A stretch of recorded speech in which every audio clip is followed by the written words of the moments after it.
Heart में जो है कितना चैम्बर होता है, और हार्ट का जो है साइनो एस ए नोड क्या होता है, ए बी नोड क्या होता है, हार्ट में कितने चैम्बर होता है, ह्यूमन हार्ट में कितना चैम्बर होता है, फिश में कितने चैम्बर होता है, ह्यूमन हार्ट में जो है कॉर्डा टेंडन क्या होता है, सारा जानकारी लेंगे। चलिए मिलते हैं इस वीडियो में। तो चलिए सबसे पहले इंटरनल स्ट्रक्चर ऑफ हार्ट के बारे में देखते हैं। हार्ट में जो है 4 चैम्बर होता है। हार्ट में 4 चैम्बर, ह्यूमन हार्ट में 4 चैम्बर होता है। और ह्यूमन हार्ट में जो 4 चैम्बर होता है, जिसमें राइट आर्टियम और लेफ्ट आर्टियम, दो ऊपर वाला सेक्शन जो होता है लेफ्ट आर्टियम और राइट आर्टियम, आर्टियम ऊपर वाला जो सेक्शन होता है, उसके बाद राइट वेंट्रिकल और लेफ्ट वेंट्रिकल, ये 2 चैम्बर। तो ऊपर में हो गया राइट आर्टियम और राइट वेंट्रिकल, और एक साइड हो गया आपको लेफ्ट आर्टियम और लेफ्ट वेंट्रिकल। तो ये 4 चैम्बर होता है हार्ट का। और फिश में जो होता है, मछली में जो होता है 2 चैम्बर होता है। तो आपको वेंट्रिकल और आर्टियम और वेंट्रिकल दिखाई देगा। तो इंटर आर्टियल सेप्टम जो होता है, एक इंटर आर्टियम सेप्टम होता है, और इस इंटर वेंट्रिकुलर सेप्टर जो दोनों वॉल्व के बीच में राइट आर्टियम और लेफ्ट और राइट के बीच में जो होता है सेप्टम जो होता है इंटर वेंट्रिकुलर सेप्टम बोलते हैं। और आर्टियम के बीच में होता है आर्टियल सेप्टम, इंटर दोनों के बीच में, और आर्टियल सेप्टम यानी कि 2 के बीच में होता है, तब इंटर आर्टियम सेप्टम होता है। और वेंट्रिकल के बीच में जो होता है इंटर वेंट्रिकल सेप्टम होता है। तो सेपरेट इस तरह से करता है। फिर आगे आते हैं, फिर आगे जो आपको ये आपको हार्ट दिखाई दे रहा होगा। हार्ट में जो है आपको राइट आर्टियम और राइट वेंट्रिकल, ऊपर वाला जो होता है जिसमें ब्लड आता है लंग से, उसको राइट आर्टियम बोलते हैं। और नीचे जो है उसके बाद ब्लड नीचे जाता है तो राइट वेंट्रिकल। ये दोनों के बीच में एक वॉल्व होता है जिसे हम आपको ट्राइकस्पिड वॉल्व बोलते हैं। ट्राइकस्पिड वॉल्व जो है 3 वॉल्व होता है, यानी कि 3 ट्राइक कहने का मतलब ये हुआ कि इसके अंदर से 3 आपको इस तरह से निकलेगा ब्लड। तो ट्राई यानी कि 3 वॉल्व होता है, जो आपको जिस समय ब्लड फ्लो करता है उस समय तीनों वॉल्व जो होता है खुल जाता है। तो इसीलिए इसको ट्राइकस्पिड वॉल्व बोलते हैं।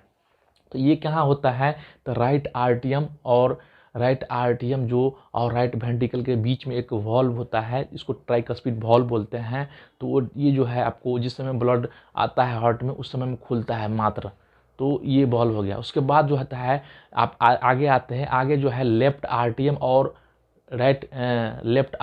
लेफ्ट वेंट्रिकल के बीच में भी एक वॉल्व होता है, जिसे हम बाइकस्पिड वॉल्व बोलते हैं। बाइकस्पिड वॉल्व, इसमें 2 वॉल्व होता है, इसलिए जो उसको बाइकस्पिड वॉल्व बोलते हैं। तो बाइकस्पिड वॉल्व, तो इसके इस तरह से समझ सकते हैं कि एक बाइकस्पिड वॉल्व और ट्राइकस्पिड वॉल्व, यानी कि दोनों के बीच में हार्ट के आर्टियम और वेंट्रिकल, आर्टियम लेफ्ट आर्टियम और राइट आर्टियम दोनों के बीच में एक एक वॉल्व होता है, जिसको बाइकस्पिड वॉल्व और ट्राइकस्पिड वॉल्व बोलते हैं। तो वॉल्व इस तरह से इसलिए होता है कि इसमें पहला चैम्बर में से आके नीचे में जाएगा।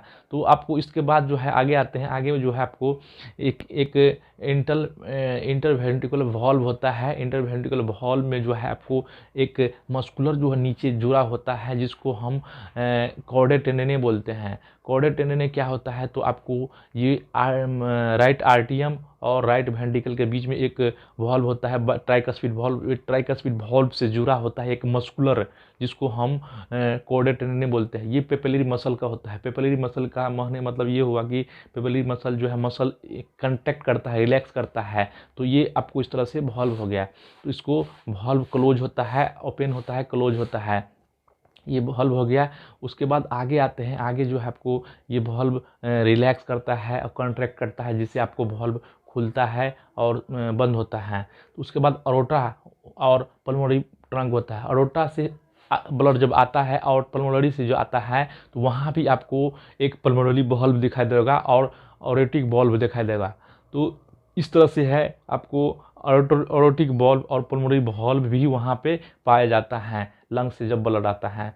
तो ये आपको कितना वॉल्व हो गया, आपको tricuspid valve, bicuspid valve, pulmonary से आएगा तो पल्मोनरी वॉल्व हो गया, ऑरोटल से आएगा ब्लड तो ब्लड ऑरोटल वॉल्व हो गया। ये आपको वॉल्व याद रखेंगे। तो आगे आते हैं फिर जो है आपको जिसको दोनों को हम सेमीनुलर वॉल्व भी बोलते हैं।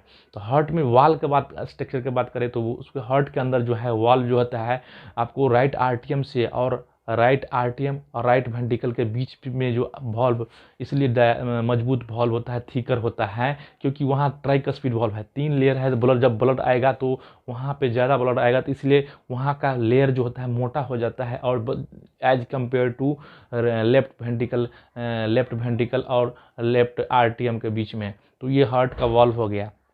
उसके बाद आते हैं आगे, जो हम आते हैं तो आगे में जो है आपको इस तरह से लेफ्ट वेंट्रिकल वॉल जो है थिकर होता है, इसलिए। तो इसके बाद ऐसे नहीं आपको इम्पल्स कैसे जनरेट होता है हार्ट के अंदर, जो कंट्रैक्ट करता है, रिलैक्स करता है, तो ऐसे नोड क्या होता है और एवी नोड क्या होता है। साइनो आर्टियल नोड होता है, जो आर्टियम राइट आर्टियम के बीच में एक नोड होता है जिसको साइनो आर्टियम नोड बोलते हैं, जिसको शॉर्ट में SA नोड बोलते हैं। आर्टियम यानी कि उसके बाद AV नोड, तो ऑटो जो सेमी वेंट्रिकल नोड जो